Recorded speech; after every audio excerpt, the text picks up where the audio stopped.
The CBS Radio Mystery Theater presents...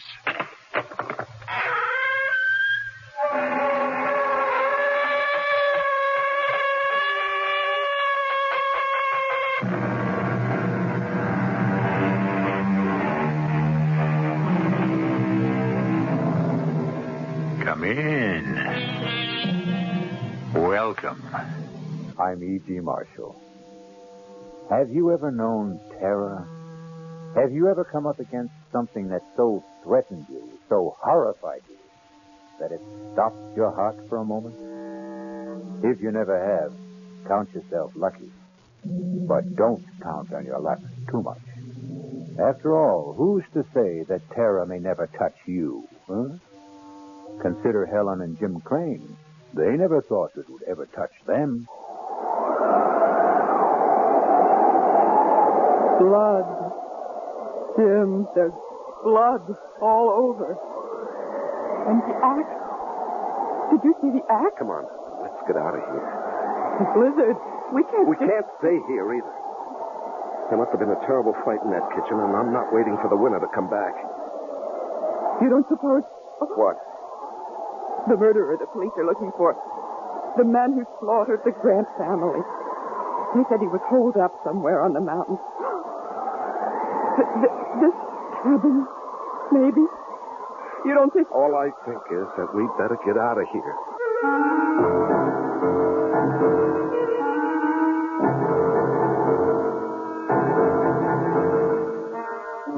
Our mystery drama, Blizzard of Terror, was written especially for the Mystery Theater by George Lothar and stars Lois Smith. I'll be back shortly with Act One. More of the Mystery Theater on WABC.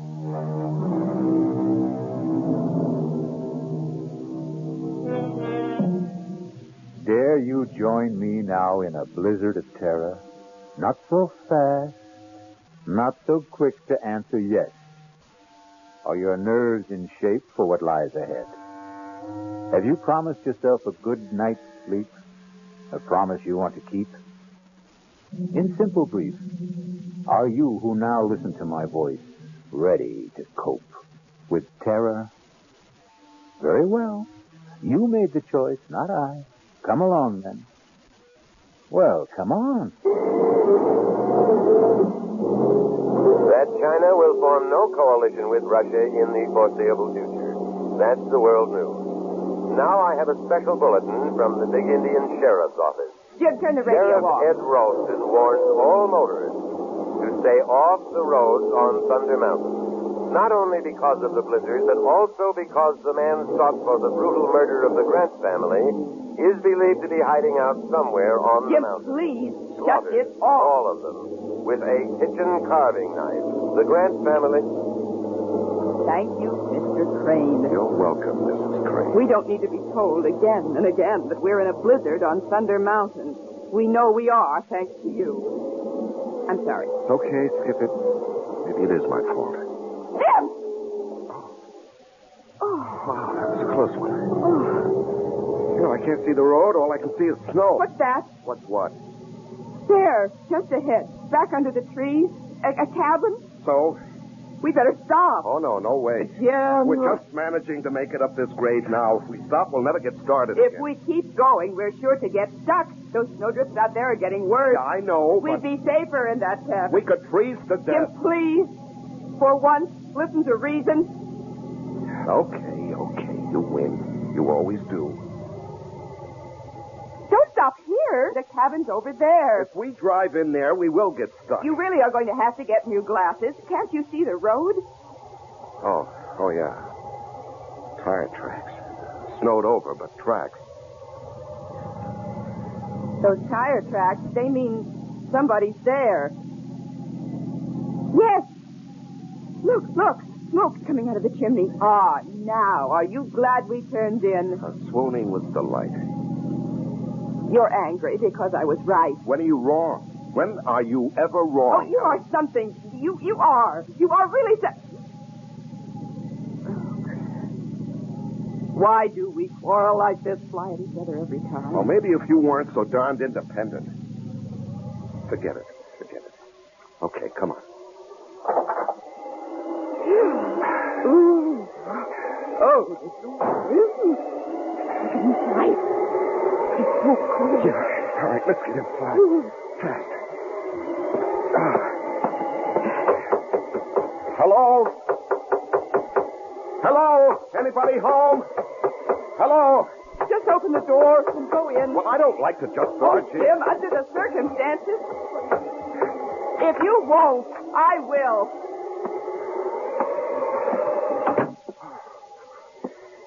Hello? Anyone here? Hello? There must be somebody here. There's a fire smoldering in the fireplace. Here, look, there's a pipe in this ashtray. The tray is full of pipe ashes. Yeah.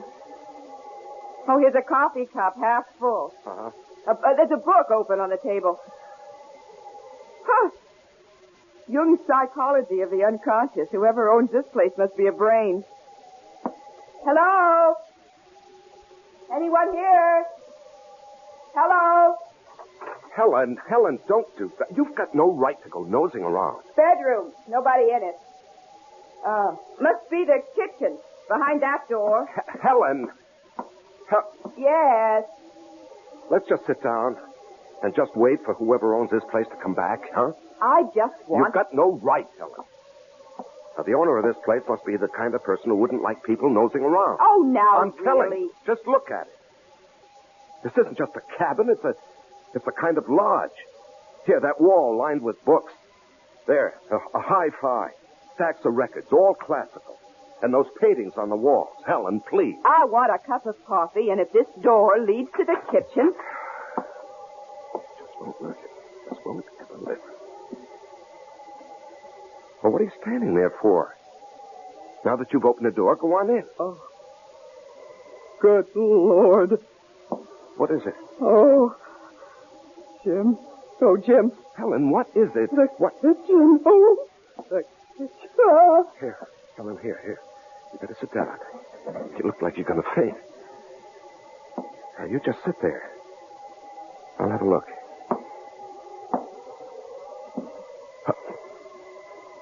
Oh, no. Oh, Helen, come on now. We better get out of here. My God. Oh, Jim. Blood all over. And the axe. Did you see the axe? Yeah, that's the first thing I saw. Come on. Blizzard. We can't Stay here. There must have been some hell of a fight in that kitchen, and I'm not waiting for the winner to come back. Oh, you don't suppose... What? The murderer? The murderer they're looking for, that man who slaughtered the Grant family? They said he was holed up somewhere on the mountain. Helen, I don't know, and we're not going to hang around to find out. Now, come on, let's get out of it.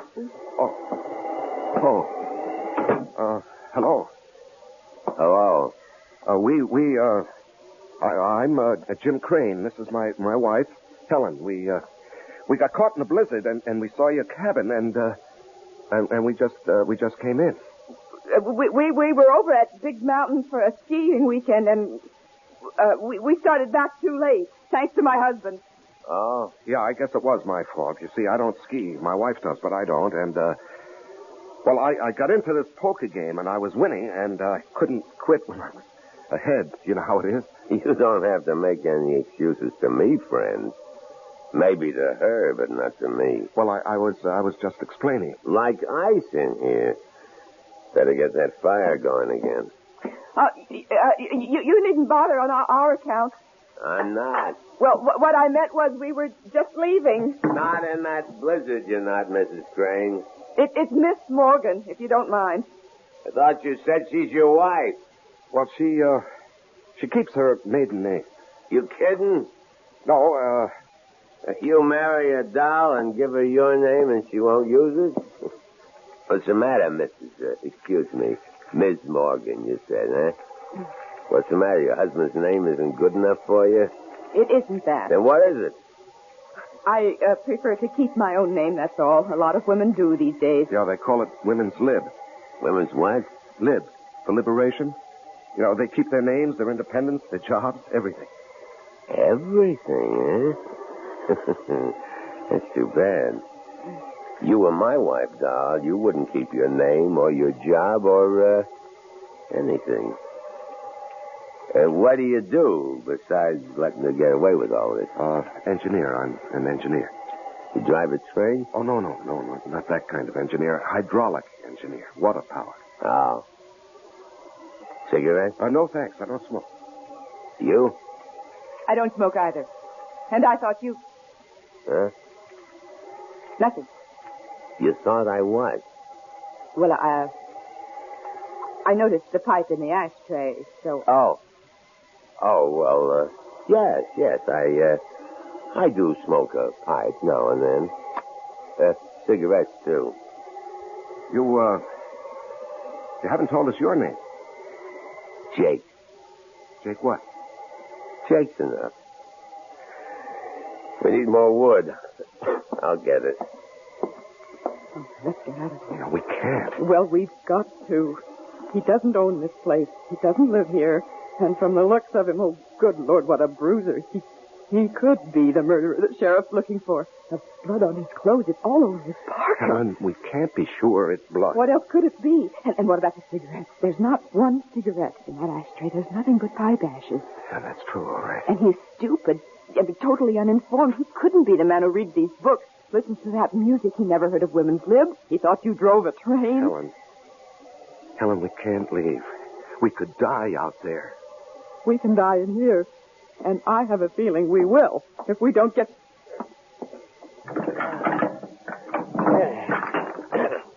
That'll hold us for a while. And enough wood in the shed to keep us warm through the night. As though with a little lady like this to keep you warm, you wouldn't have to worry too much, would you? Well, don't look so upset, Jimmy boy, would you? I wouldn't. But then I'd see to that.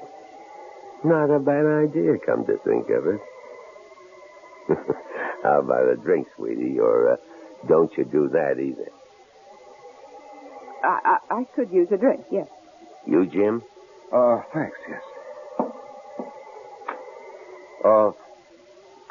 What do you do, Jake? Right now, nothing. Well, I mean when you do something. Let's see, we got scotch, bourbon, vodka. What'll it be? Helen? Scotch. Huh? I said scotch. No, please? Excuse me, please. Jimmy boy? The same. Please. One thing you gotta say for men. They got better manners than women. Well, come on. Pull up to the fire here. Let's all get, cozy. That okay with you, Helen? It'll certainly be warmer by the fire. That isn't what I said. I know what you said. What'd I say? Here you are. Thank you. Showing better manners. Good. Thanks. That's better. Easy chair, warm fire, drink. That's much better. Nice place you've got here. It's all right. You must do a lot of reading, all those books. I read some, yes. Mm-hmm. I see you like classical music, too. Hmm. Who are your favorites? Composers, I mean. Oh, Beethoven, maybe? Yes, I like Beethoven. Oh, me too. I'm especially fond of his 10th Symphony. Oh, yes, I go for that, too. Well, I don't know about you two, but I'm getting hungry.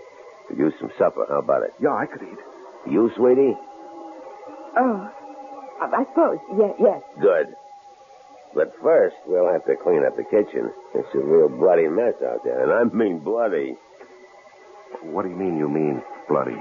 Just said there's blood all over. All over me, too. See? Oh, yes. How, what happened?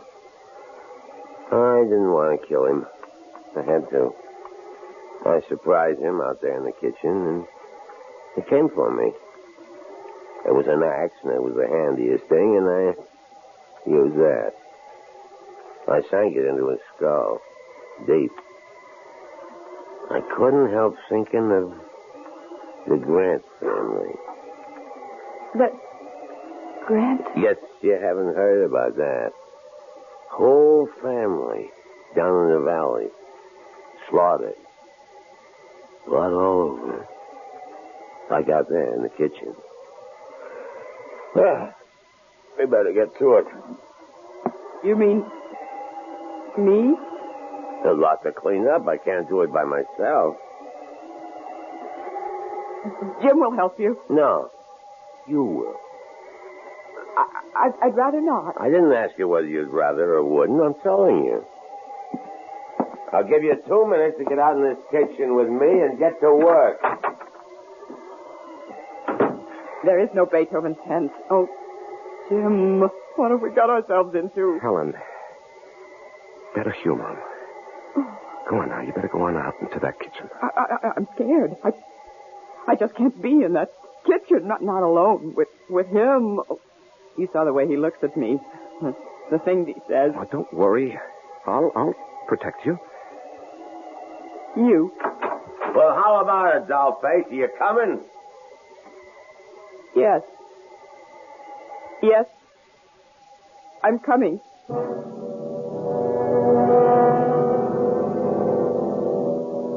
Helen and Jim feel the first stirrings of terror.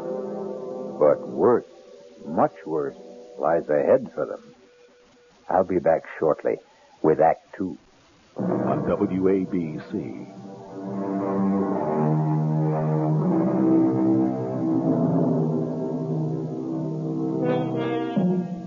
Suppose now that you, not Jim and Helen Crane, but you had sought shelter from the blizzard in that forsaken mountain cabin. You had met this strange and quite obviously murderous man who calls himself Jake. Suppose you, not Helen, are helping him, against your will, to clean up the shambles in the kitchen. The bloody shambles.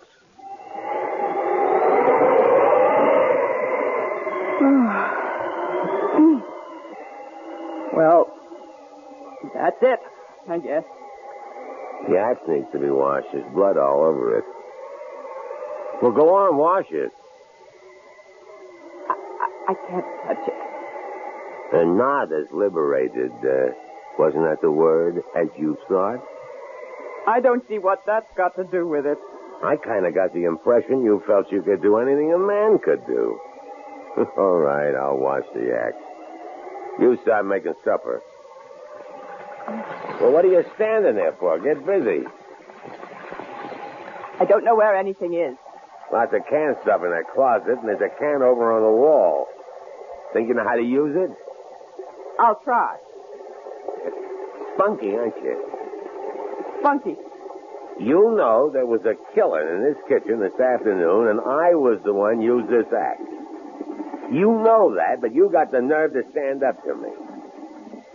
Maybe too much nerve. There's beans and spaghetti, stew, and that's about it. What do you want? You decide. I figure you're good at deciding things. That's what's wrong between you and your hubby? How do you know there's something wrong? No sweat. 5 minutes with the two of you, and anybody could see you're too pushy. And him, he's too much the other way. Yep, like I said, you're too spunky. Somebody ought to take a little of it out of you. Get your hands off me. Oh, come on now. Now let me go. Oh, stop it. Stop it. Hey, what's going on? Oh. What's going on? Well, you might say I was, starting to do what you should do, Jimmy boy. Well, don't try that again. You do. And you won't do any more than you're doing right now. Oh, no? Oh, no? Oh, Jim, please. It's all right now. No harm done. I'm not hurt or anything. What's the big deal, Jimmy boy? Little kiss between friends. What's to get psyched up about? Come on, chum. Let's you and me have a friendly drink while Helen gets supper ready. No, I don't want to. Come on. You know how to use that can opener, sweetie? I'll manage. That's my girl. Scotch, right? Yeah. Oh, I see you tried to use the phone. Don't look so surprised. You put it back the wrong way around. The phone's dead. I could have told you that. The wires are down, I guess. No. I cut the wires. You cut... I see. Well, you drink, Jimmy boy. Cheers. Oh, and by the way, in case you've got any other ideas about getting help, those guns over the fireplace aren't loaded. And neither is that revolver on your mantel. Jake. Yeah? I'll make a deal with you. What gives you the idea that you're in any position to make a deal? I'm not, but you've got aces back to back. I know that, but I'm still in the game, Jake. You're a good poker player. You're bluffing, but I'd never be able to tell it in your face. Are you going to listen? All ears. Let us go, Helen and me. Let us go, and we won't say a thing, not a thing, to anybody. About what? What? You know. I don't know. Look, I don't want to spell it out. You got no choice. I hold aces back to back, like you said. All right. My wife and I, we have a pretty good idea who you are. You know that, or I wouldn't be telling you. Uh-huh. So, what you're thinking, once these two leave here, they'll contact the sheriff and give them a lead on me. Well, all I want to say is, just give us a break and we won't say a word to anybody. Thanks. I appreciate that. And in return, you just let us go. Who's holding you? Well, you know what I mean. We can't go now, not with that blizzard out there. I mean, tomorrow or the next day, whenever the plow comes through and clears the road. I want you to let us live. What for? Answer me that, Jimmy boy. What for? Well, that's a crazy question. Yeah? Let me tell you something. Tell me. You in love with your wife? You can't answer that, huh? She in love with you? Can't answer that either, huh? Can you? How long you been married? You can answer that. 3 years. What happened, Jimmy? What happened between the time 3 years ago you two couldn't wait to get married, I'll bet, and now, when you can't wait to get divorced? You are thinking about divorce, aren't you? Well, we don't get along, that's for sure, but... For what? You're at each other's throats day in and day out, right? Nothing but fights, arguments, frustrations on both sides. From the minute you get up till you go to bed, right? Am I right? Yeah, you're right. And you want to live? For what? Well, you keep hoping things will change. They won't. Unless you make them change. And very few ever do. They keep hoping right into the grave, hoping. Like the Grants. Why did you kill the Grants? They killed themselves. They were dead long before they were put out of their misery. Like you and her.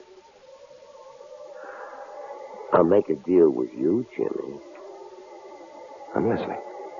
You give me a good reason why you should go on living. And it's a deal. We want to. No. You just don't want to die.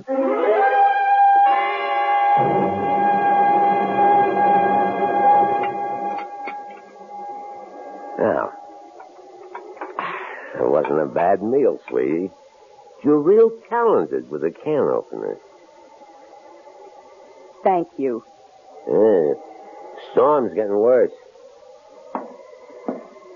Yeah, we're really snowed in now. Drifts above the windowsills. Better build this fire up, and then I guess we'll hit the sack.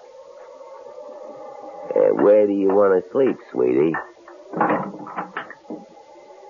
Come on now. You shouldn't have any trouble making up your mind. Oh, I haven't. I'll sleep with my husband, as usual.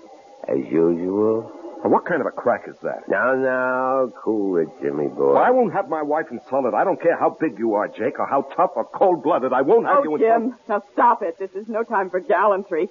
You're no match for him. He'd kill you. Besides, you took me the wrong way. All I meant was, well, come on now, be honest.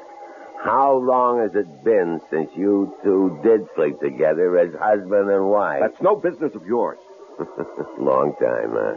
Well, the minute I laid eyes on you, the way you acted toward each other, looked at each other, the way you talked, anybody could see you hated each other. We don't hate each other. You love each other? You see, that's what I mean. You two. You don't hate, you don't love. You don't nothing. And you ask me, that's a nutty way to live. So how about it, sweetie? How about what? There's a nice big double bed in that bedroom, and it's going to be a cold night. And me, I sure appreciate it. I warn you, Jake. Oh, Jim! I'll sleep out here on the couch. Come here, sweetie. What? Oh. Let old Jake see if he can change your mind. Oh, hey, now. Get what your are you hands off her. Come here. You dirty... Jim! Oh, you shouldn't... little creep. Hit me, would you? Oh. Oh. Oh. I guess that'll hold you for a while, Jimmy boy. Now you, dog. Oh, no. Yeah. You can kill me if you want to. You could torture me for hours, but I would never...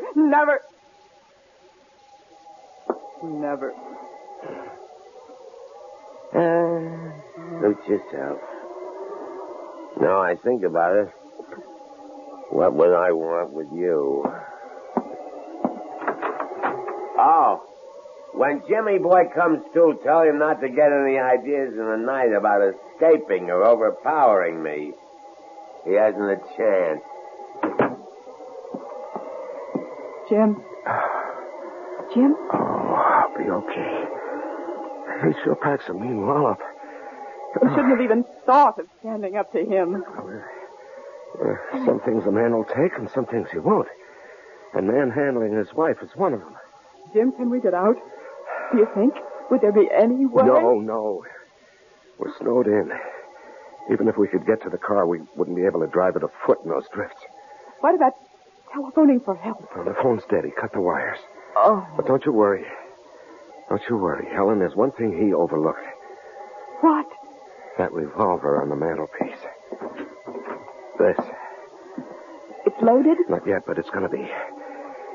He made a big point about those guns over the mantel and this revolver having no bullets in them. I knew that without being told. Those guns were the first thing I went for when you two were in the kitchen. But if they're unloaded... Well, I nosed around. I couldn't find any ammunition for the guns on the wall, but I found these in that drawer. Do they fit? Looks as if they ought to. We'll soon find out. They do. They fit. Yeah, thank heavens. What do we do now? We'll wait till morning. But we're safe now, Helen. Safe. Thanks to you, darling. You know, you haven't called me Dad in I don't know when. Jim, there's something I forgot to mention. I kind of figure you must have found the bullets for that revolver in the desk drawer. You did, didn't you? What of it? Don't bother loading that gun. It doesn't work. The trigger's broken. Nice.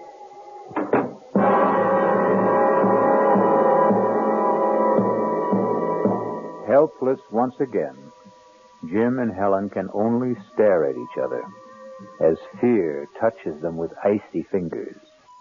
I'll be back shortly with Act 3.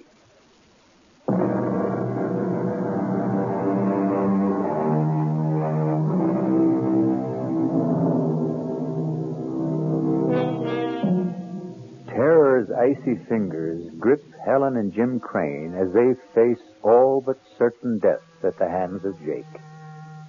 Curious, though, isn't it? Even strange that their fear, shared in common, brings them closer to each other than ever before in the 3 years of their marriage. Strange. Curious. Jim, Oh, I didn't know you were awake. I've hardly slept. I'm sorry. I've done the best I could with this fire through the night to keep the room warm. I know. I watched you get up out of that chair again and again. Thank you, Jim. What? You did it mostly for me. For my comfort. Thank you. Oh, nonsense. I need a little warmth, too, you know. You don't get much, do you? From me. Could be I don't rate much. I think you do. Why do you withhold it? I only just found out. Found out? It wasn't the cold that kept me awake through the night. It was thinking about Jake and us. Yeah, well, we'll manage a way out of this. I don't know how, but we will. I wasn't thinking about that. I was thinking about something he said last night. He said, we don't hate each other, we don't love, we don't nothing. And then he said, you ask me, that's a nutty way to live. Well, it is, isn't it? If what he said was true about us, but it isn't.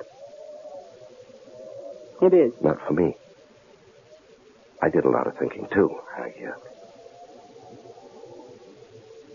I love you, Helen. I always have. It's just that... Yes? I don't know. It seems I can't reach you anymore. Something happened to us along the way, and I can't figure out what it is. I think I can. Tell me. I don't know. I think maybe it's just the times we live in. I mean, oh, well, take women's lib. I don't see anything wrong with women's lib. The fact is, I'm all for it if it doesn't go too far. It did with me, I think. Oh, I don't know. I do. I wanted to be... I still want to be my own person. Myself. Me. The last thing I wanted was to be dependent on anyone, and I guess especially on you. But last night, oh, Jim, I was scared. And when you fought for me, when you, you just went for him like a raging animal, Jim, and you did it for me. I know you wouldn't have done it for yourself, or maybe for anyone, but you did it for me. Oh, Jim, I needed you. I really did need you. Well, maybe the truth is... The simple truth is that we need each other. I don't mean just you and me, but everybody. I mean, we're all in the same boat, aren't we? Same world. We are dependent on each other, so... Why do we fight it? I'm not fighting it anymore. I made up my mind to that during the night. Jim? I love you. You are a wonderful husband, only I just never gave you the chance to be. Oh, Helen, sweetheart. Oh, I do love you. Oh, Jim, I do. Oh, I do. Oh, dearest. Well, look what's going on here. When did you two scrappers become lovebirds? Never mind. The fire needs building up. Get some wood, Jim. It's out back in the shed. Okay. So, you think you've fallen in love with your husband all over again, eh? You were listening. You overheard. Laugh myself sick. I don't see anything funny about it. You wouldn't. You believe it. So does he. Fact is, the two of you in the same boat, and no, you better row together or else. Or else what? You'll find out, sweetie. What will you take to let us go? Kind of putting the cart before the horse, aren't you? Go where? The blizzard has stopped. But those drifts out there must be 6 to 8 feet high. They must plow that road. They have to keep it open. A plow is sure to come through, if not today, tomorrow. Could be. Well, then. Well, then what? Don't kill us. Let us go. Why should I? I'll give you anything you want. I'll do anything you want. How do you know what I want? What makes you so sure you can supply it? You've made that plain enough. Jake, I beg you, let us live. At least, let Jim live. And I'll do anything. Anything. Oh, Jim! Oh, what happened? Oh, I was bringing an armful of wood, and I stepped on a log. Oh, twisted my ankle. Here, let me give you a hand. Just lean on me. Now, take it easy. Jim, dear. Easy now, easy. There, sit right there. Let me get that shoe off. Let him get it off himself. He's no cripple. You get out in the kitchen and scare up some breakfast. You heard me. Oh, the pain. See if you can stand on it. Stand? Try it. I can't. I'm helpless. Yeah. Real helpless.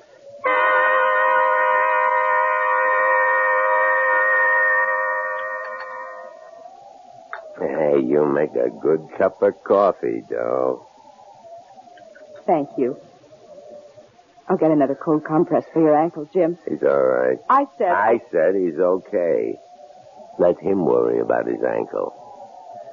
You and me have some unfinished business. What is this? Helen, what is this? It's the only way. What only way? What are you talking about? Jim, I made a deal with him. A deal? I said I'd do anything if he'd let us go. Are you out of your mind? He's going to kill us. Now, you know that. You're crazy. He'll get what he wants, and then he'll kill us. No. Yes. No, because I'm going to kill him with this kitchen knife.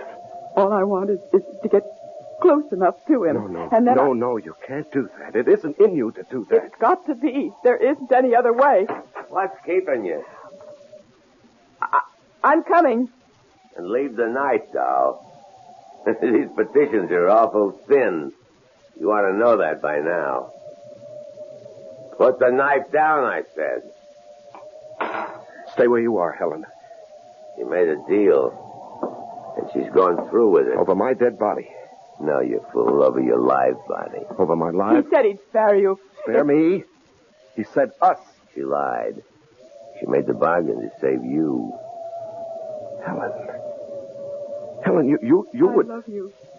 I love you, Jim. I told you that. I love you. And I love you, Helen, a lot too much to let you go through with anything like this. What you figure you can do about it, huh? You can't even stand, not on that bad ankle you can't. Oh, yes, I can. Jimmy, boy, not you. Now, Doll. No. I can't. I can't go through with it. Oh, yes, you can. Leave her alone. Leave her alone. Oh, please, I can't. Stop it, you hear me? Stop it. Oh, Jim. You... How did you? I don't know, Helen. I somehow grabbed the poker and made it across the floor and hit him with it. I don't know how I did it.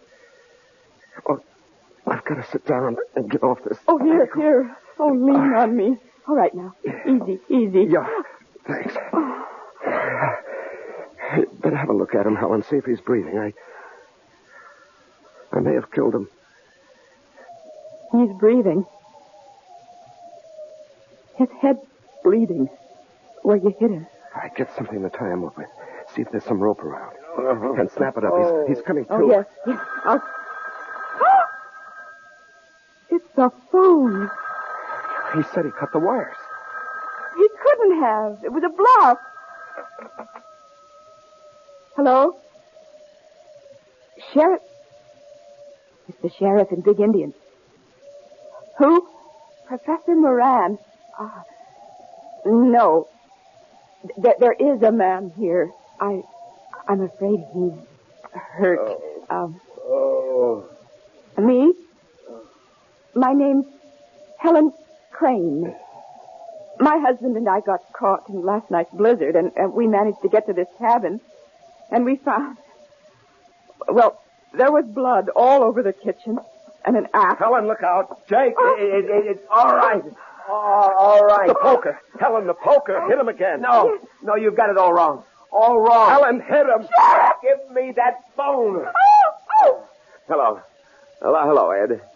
Yes, it's Jake. No, it's okay. Everything's okay. No, I'm not worried at all. I knew you'd check as soon as they got the service back on. What? Oh, man. Bobcat. Yeah, Bobcat. Surprised him in the kitchen. Killed him with a wood axe. Handiest thing. Yeah, I guess so. Prowling for food, sure. Oh, well, a nice young couple. No, I'm very much alive. I'll explain when I see you. The plow. When? Good. No, we're okay. Plenty of wood, plenty of food. Huh. Thanks, Ed. So long. You... Professor Moran? Yes. Why? I don't get it. We thought you were the killer they're looking for. Yes, I know. Why didn't you tell us who you were? Why didn't you explain about the blood in the kitchen? Well, more important, why did you act the way you did? You acted the part of the killer. Yes. Why did I act the part? Well, you were guinea pigs, I'm afraid. Guinea pigs? Yes, I'm head of the Department of Psychology at City University. I sized you two up the minute I saw you. Your marriage was headed for the rocks, and like most couples, you didn't know it. No, I guess we didn't. Like any other young marrieds in this day and age, you'd lost contact with each other. We're going separate ways. Well, I set out to bring you back together, and as I said before, people in the same boat have to pull together. All I did was put you both in the same boat by making you face a common danger. A danger that never existed. Well, I'm hanged. You carried things pretty far, Professor Moran. Too far, my dear, much too far. You'll find aspirin in the medicine cabinet. Bring me a couple, would you? On second thought, bring the bottle. And so terror turns to surprise and relief.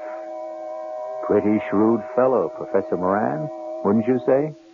I mean, realizing that Jim and Helen were headed for divorce, that took keen insight into human nature. But then, he was, after all, a trained psychologist. I'll be back in just a moment.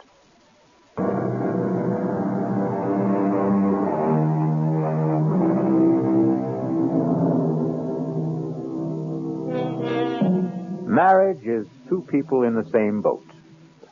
A cliche, of course.